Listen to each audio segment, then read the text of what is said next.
اعوذ باللہ من الشیطان الرجیم بسم اللہ الرحمن الرحیم اللہم صلی علی سیدنا و مولانا محمد وعلی آل سیدنا و مولانا محمد وبارک وسلم۔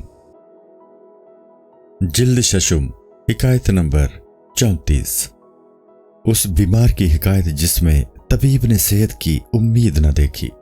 ایک بیمار طبیب کے پاس پہنچا اور بولا، میری نبض دیکھ لے تاکہ تمہیں میرے دل کی حالت سے آگاہی ہو جائے، کیونکہ ہاتھ کی رگ دل سے ملی ہوئی ہے۔ نبض دیکھنے سے دل کی حالت معلوم ہو سکتی ہے۔ جو چیز مخفی ہو اس سے متصل چیز سے اس کی حالت معلوم ہو جاتی ہے۔ ہوا دکھائی نہیں دیتی، غبار اور پتے اس سے متصل ہیں تو ہوا کے ہونے اور رخ کے بارے میں پتہ چل جائے گا۔ دل کے عاشق کا حال آنکھیں بتا دیتی ہیں۔ ذات باری تعالیٰ بھی مخفی ہے، اس کی صفات کا حال رسول اور اس کے معجزوں سے معلوم ہو جاتا ہے۔ رسول اور اولیاء رحمت اللہ تعالیٰ علیہم کے معجزے اور کرامات دل پر اثر انداز ہوتے ہیں، چونکہ ان کے باطن میں قیامت چھپی ہوئی ہوتی ہے، اور قیامت مردوں کو زندہ کر دیتی ہے، اس لیے ان کا باطن مردہ قلوب کو زندگی بخش دیتا ہے۔ اس اثر سے ان کا ہمسایہ جسم مست ہو جاتا ہے، ان کا ہم نشین اللہ کا ہم نشین بن جاتا ہے، یعنی ان میں اللہ کی ہم نشینی کا اثر جو تعلق مع اللہ ہے پیدا ہو جاتا ہے۔ معجزے کی تاثیر دل پر خاص مواد کی تاثیر کے واسطے سے پڑتی ہے۔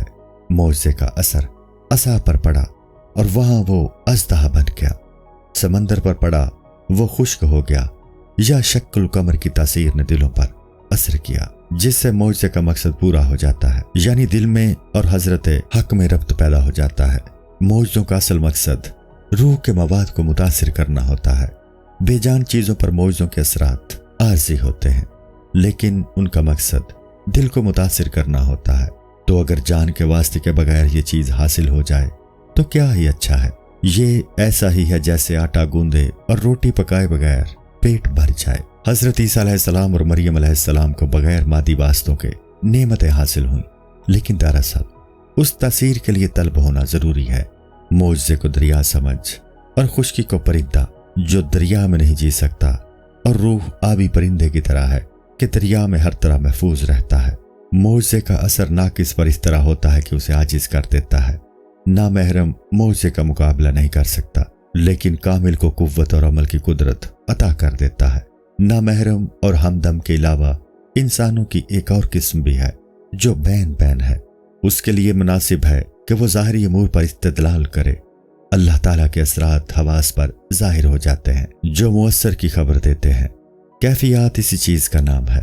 دوا کا اثر اور جادو کا اثر دونوں نظروں سے مخفی ہیں، لیکن ان کے اثرات دیکھ کر ان کا احساس کیا جا سکتا ہے۔ جب ہر مخفی چیز اپنے اثرات سے پہچان لی جاتی ہے تو خدا کے اثار سے اسے کیوں نہیں پہچانا جا سکتا؟ دنیا میں جس قدر اسباب اور ان کے اثرات ہیں، سب اللہ تعالیٰ کے آثار ہیں۔ دنیا کی اشیاء سے ان کی آثار کی بنیاد پر محبت ہوتی ہے، تو پھر ان آثار کے پیدا کرنے والے سے محبت کیوں نہیں ہے؟ اگر کسی کے بارے میں اچھا خیال قائم ہو جاتا ہے تو خواہ وہ غیر واقعی ہو، اس سے محبت ہو جاتی ہے۔ تو اللہ جو کہ شاہ شرق و غرب ہے، اس سے دوستی کیوں نہیں ہے؟ جلد ششم، حکایت نمبر 35۔ اس بیمار کے قصے کی طرف واپسی۔ طبیب نے مریض کی نبض دیکھی اور جان گیا کہ تندرستی ناممکن ہے۔